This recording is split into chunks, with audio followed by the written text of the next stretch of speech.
නපුරු නපුරු නෙවෙයි පුපුරු. කොයි වෙලේ බැලුවත් පුපුරු ගහනවා. අබෑට ටිකක් අරන් මූණට ඉස්සොත් එහෙම පුපුරලා පිච්චිලා යනවා. චන්දරේ අයියත් අම්මට බයයි නංගි. ඒකට සුමනේ අයියා. සුමනේ අයියා ලස්සන ගෑනු ළමෙක් එක්ක යාළු වෙලා ඉන්නේ. එයාව සහියට ගන්න හිතාගෙන ඉන්නේ. අම්මෝ ඒකට එක කෝලහලයයි. දැන් ඔයා කාගේ පැත්තේද? මම සුමනේ අයියයි ඒ නගාගේ පැත්තේ. මං හරි කැමතියි සුමනේ අයියා ඒ නගාව සහියට අරන් අපේ දිහාට එනවට. එතකොට ඉතින් මටත් තනියක් නෑනේ නංගි. ඒ වුණාට එහේ අම්මගේ හිතේ තියෙන වෙන අදහසක්ලුනේ. පිස්සු විකාරක්කේ. ඒවා මේ කෝපි කාලයට ගැලපෙන අදහස්. ඇත්තටම ඒවා කෝපි කාලයට ගැලපෙන්නෙත් නෑ. කෝපි කාලේ කියන්නේ සුද්දාගේ කාලේනේ. ඒවා ගැලපෙනවා ඔය උඩරට රජවරු යුද්ධ කරපු කාලෙට.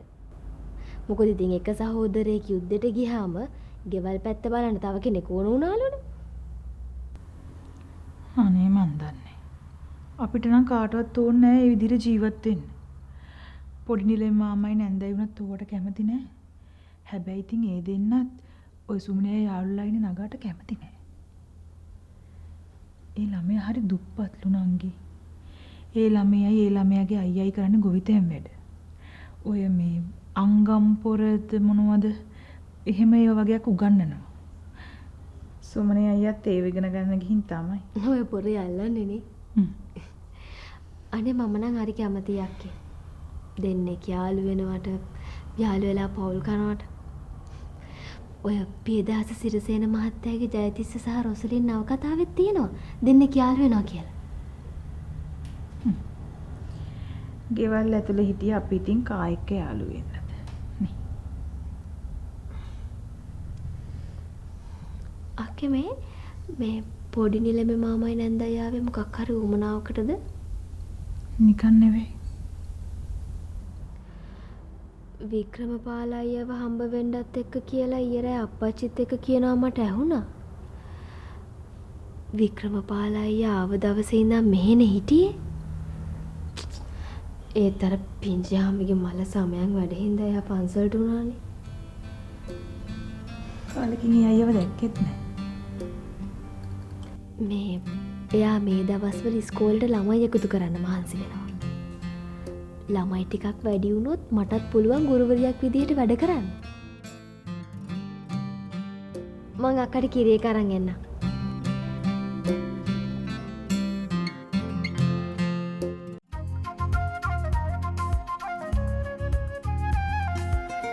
කුමි සතියේ දිනවල රාත්‍රී 8ට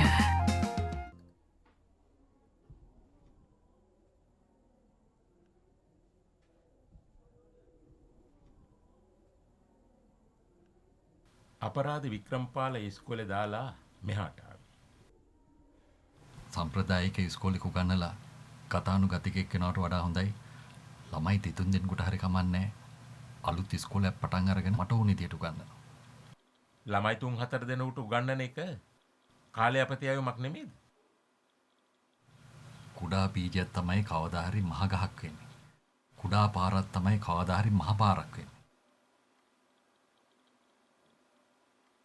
හරි ඒක මොකක් හරි වෙන්න නැතේ. මං ආවේ පොඩි කාරණාවකට. අපේ අක්කලා ගෙදර හරි කරදර පුතේ. අක්කත් ලෙඩි. ඒ ආසේ සුමනියත් ගෙදරින් තරහ වෙලා ගිහිල්ලා වෙන ඉඩමක පැල්කොටයක් අඩකොන ජීවත් වෙන්නේ. ආයේ මේ පවුල් වුණා කියලා එහෙම කිසි වෙනසක් නැහැ. චන්දරයත් ඔහි බාගාති. අනේ මන්ද. මේ ඔක්කොම බර මටයි අනුලටයි. අපේ අක්කා දුක් විඳිනවා බලන් ඉන්න බැරිම තැන මං අක්කාගේ කේන්දරේ සුමනගේ කේන්දරේ අරගෙන ආව මේ පන්සලේ හාමුදුරන්ට පෙන්නන්න කියලා. මාමණ්ඩිය ආවාසයට ගිහලා පෙන්නන්න. මල් ලොකු හඳුර අඳුනලා දුන්නානේ. එහෙම නෙමෙයිනේ පුතේ. පුතාටනේ හාමුදුරුවෝ මේ සලකන්නේ. කොහොම හරි හාමුදුරුවන්ට කියලා මට මේ ප්‍රශ්නේ බේරුමක් කරලා දෙන්න. ඔව්වා මිනිසුන්ට සිද්ධ වෙන සාමාන්‍ය දේවල්. යක්කු පෙරේතයෝ භූතුන්ගේ සම්බන්ධයක් නැහැ. උඩ ඉන්න ග්‍රහයන්ගේ සම්බන්ධයක් නැහැ. විය යුතු දේ සිද්ධ වෙනවා. දැන් බලාපන් මම වෙදයි යන්ඩිට එන්න කිව්වෙත් නෑ ඔබ මේ පන්සලේ ඉන්න හින්දා. මෙච්චර දුරක් ඇවිල්ලා මට නිකන් ආපහු යන්නත් බෑ. මං තනියම හරි ගිහින් හාමුදුරුවෝ හම්බෙලා මේ ප්‍රශ්න කියනවා. හාමුදුරුවෝ කියන දෙයක් අක්කට සුමනට කියනවා. මං නම් හිතා ඉඳන්ම කිව්වේ සුමනේ අංගම් පොරාලගේ නගා පාව ගන්න එකේ කිසිම වරදක් නැහැ කියලා. ඔව් ඕකට මගෙත් නම් ඒ තරම් ලොකුවට විරුද්ධත්වයක් නෑ පුතේ. ඒත් මට අක්කට විරුද්ධ වෙන්න බෑනේ.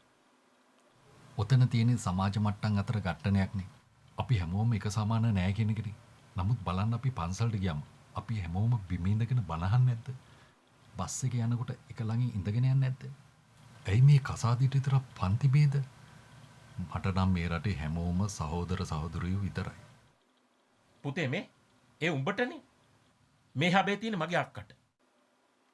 උඹෙත් නැන්දට. උඹට බැරිද මේ පුරස්නේ හාමුදුරන්ට කියලා මට විසඳලා දෙන්න? මන්තර බලෙන් හරි යක්කු පෙරේතෝ වල හරි කමන්නේ වැඩේ කරනවා. යක්කු නම් ඉන්නවා කියලා කියනවා. ඒත් හැබැයි මගුල් කඩන යක්කු ඉන්නවාද කියලා නම් කියන්න දන්නේ නැහැ මමණ්ඩේ. කතා කරලා බලන්නකෝ.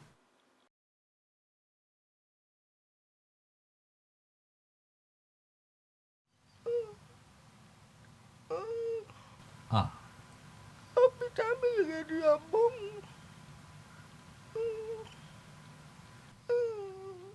බොහෝම ස්තුතියි අබංචියා.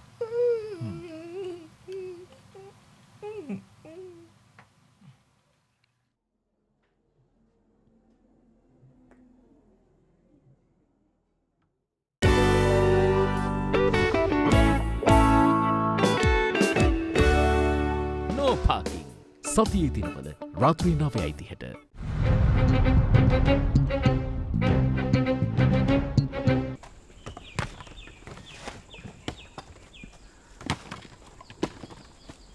ඔය මොකද පැලවෙච්ච එක කොහොමද?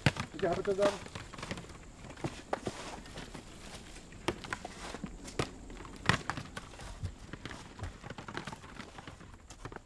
අප්පුවා මේ ලොකු පොල් ටික තෝරලා මේගොල්ලොත් දානවා. පොඩි ඒවා ටික ගෙනලා එහා පැත්තට දානවා.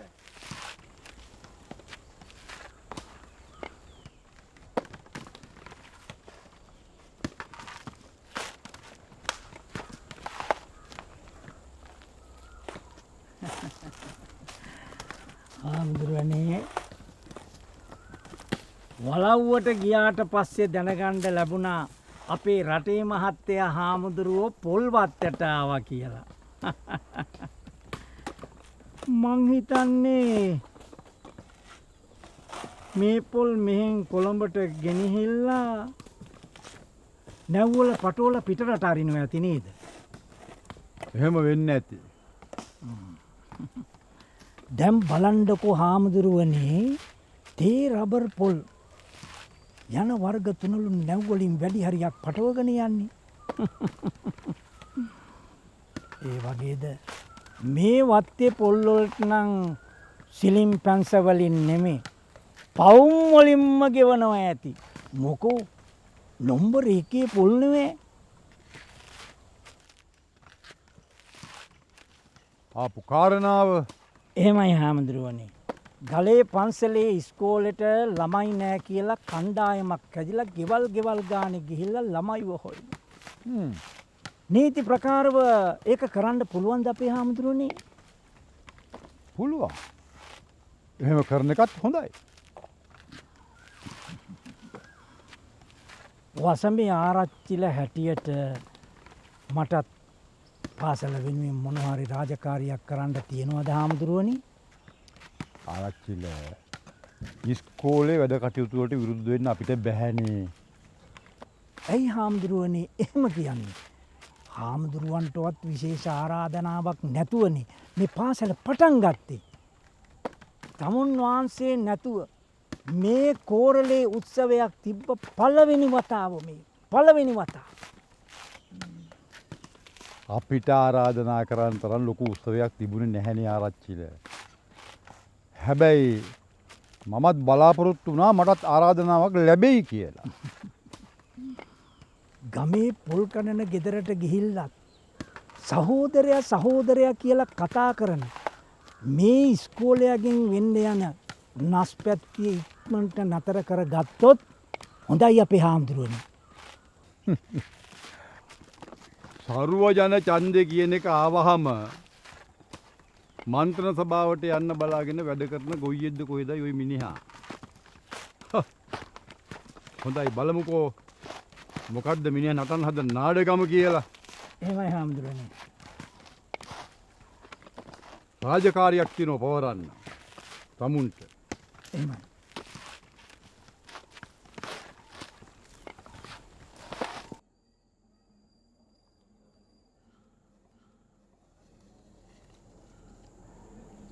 කොහොම හරි මොනවා හරි කරගන්න කියලා හිතාගෙන හාමුදුරනේ මම මේ මාතලේ ඉඳලා රම්බැඳියට තකහණියක් ඇවිල්ලා ඔබ වහන්සේ මුණ ගැහෙන්නේ. ආත්‍යෝ වෙදයියන්ඩිගේ බන්දු මිත්‍රයෝ මගෙත් බන්දු මිත්‍රයෝ. එහෙමයි. එහෙමයි කියලා මේ කාරණාව මට කොරන්ට බැරුවා. මොකද්ද කාරණය කියනවා නම් මුන්නෑගේ සහෝදරයගේ පුත්‍රයාගේ විවාහය වළක්වන එක.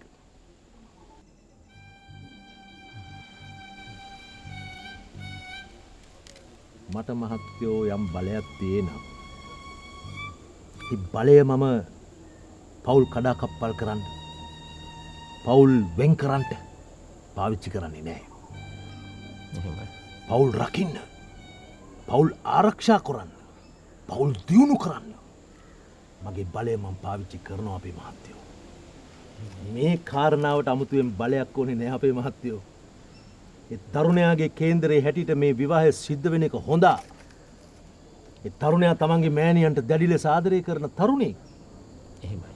ඒ හන්ද නිකන් ප්‍රශ්න ඇති කරගන්න එපා. හාමුදුරනේ මේ අපේ පවුල් වලට ගැලපෙන්නේ නැති ප්‍රශ්න. අපේ මහත්තයෝ මහෞෂධ පඬිතුමා කියන්නේ අපේ බෝධිසත්වය. සිරිවඩ්ඩට සිටුතුමාගේ පුත්‍රයා. මියුළු නුවර මහරජුරුවන්ගේ ප්‍රධාන අනුශාසක. එහෙමයි. එහෙව් කියලා සරණ පාවා ගත්තේ කවුද? දුගී දුප්පත් ගොවියෙකුගේ දුවක්. කවුරුත් එපා කිව්වේ නෑ.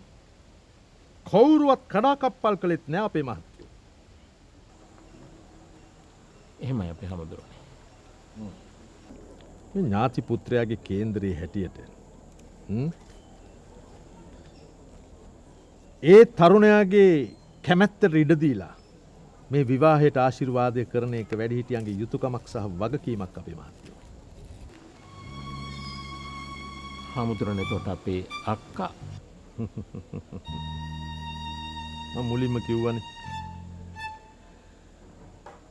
මේ කාන්තාව අනුන්ට දොස් කියා හිතින් දුක් විඳින කාන්තාවක් කියලා. දවසක මේ කාන්තාව හන්දා මහා අලකලංචි වලට මැදි වෙන්න පුළුවන්. මහා අපල කාලයක් තියෙන්නේ. 4 පොයට සිල් ගන්නට කියන්නේ. එහෙව් සිල් ගන්න කිරියම්මලා 12 දෙනෙකුට සිල් රෙදි හැටියට සුදු රෙදි දෙන්න කියන්නේ. ඒ කිරියම්මලා 12 දෙනාට දාන වේල 12ක් දෙන්න කියන්නේ. උදේ හවස මෛත්‍රී භාවනාවේ යෙදෙන්න කියන්නේ.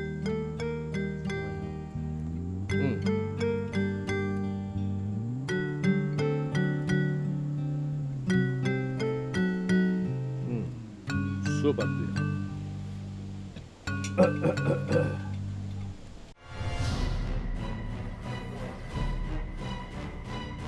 Click.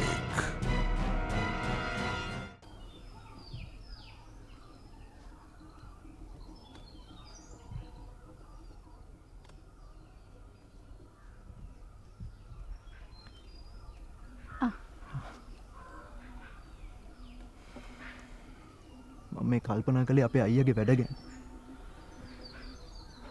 සුදුමැණිකෙත් ගෙදර නැහැ. අම්මව තනියම දාලා සිතාදී යාළුවෙකුගේ ගෙදර යනවා හම්බුණා. එතකොට මහමැණිකට කෑම?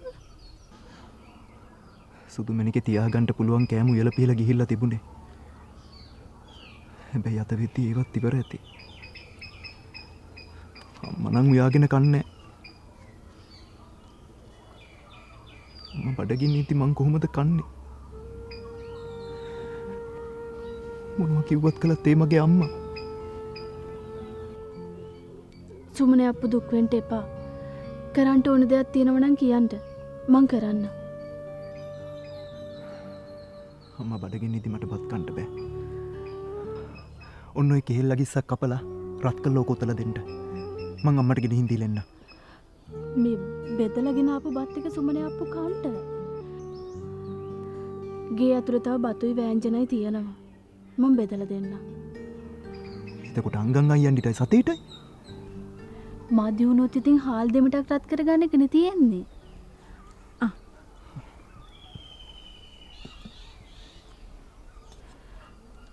මේ මෑ කරල් වෑංජනේ කතුරු මුරුංග කොළ මැල්ලුමයි විතරයි තියෙන්නේ. මං කිරියලේකුත් උයන්න. මේ සුමනේ අප්පෝ ඉව්වේ මං කියලා මහමැනිකට කියන්න ඕන නෑ.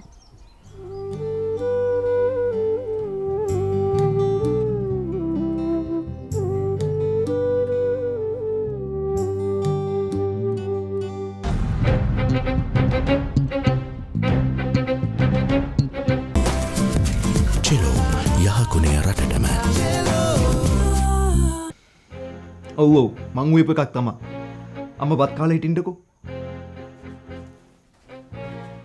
අනේ මේ උඹලගේ වැඩක් උඹලා බලාගනින්න. මට අපහු ඒ ගෙදර යන්න බෑ.